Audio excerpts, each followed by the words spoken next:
So Richard, could you tell me a little bit about the history of the BCO? BCO was founded in May 1990, 70 founding members. We now have over 3,000, so we've grown quite a bit over those 29 years. There was a feeling that there needed to be an organisation that focused exclusively on the office. So 70 grandees, and they were quite grand at the time, came together and created the BCO. So how did the then College of Estate Management begin working with the BCO?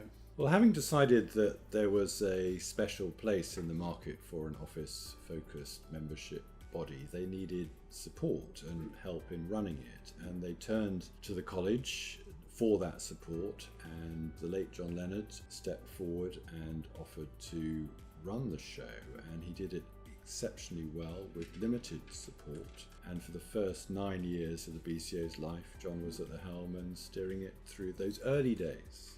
So could you bring us up to date? How has the BCO evolved from those beginnings in its partnership with CEM, and where are you today? Well, I mentioned that growth from 70 to over 3,000, so that's quite a significant change, and illustrates, I think, the direction of travel. We still do some of the same things. We're research focused. We were research focused then, and we still are. The anchor for the BCO is our guide to specification.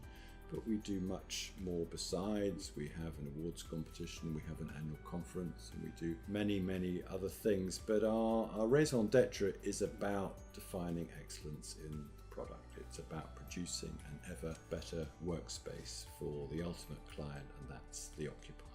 And where is the BCO today? What are some of the current challenges that you see in the office market, and the opportunities in the future?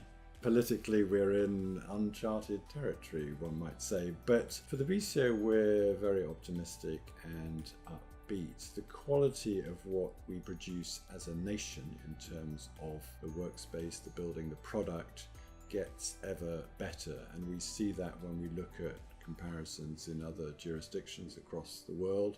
They may be bigger, they may be shinier, but what Britain produces in terms of the quality of our office output is quite outstanding.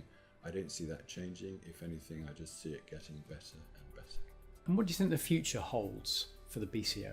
In terms of the BCO, we're seeing a generational shift. I think that is very significant and to be encouraged.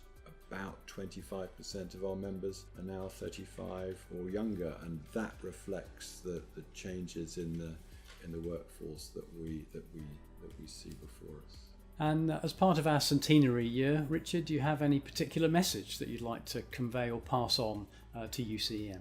Well, one of thanks and congratulations, Ashley. The BCO was very fortunate indeed to have the college, as it was then, to help us get off the ground 29 years ago, and to see the college go through the last 100 years in such a successful pattern is something that we're delighted to have been part of, and many congratulations to all concerned. Wonderful. Thank you very much, Richard. Not at all.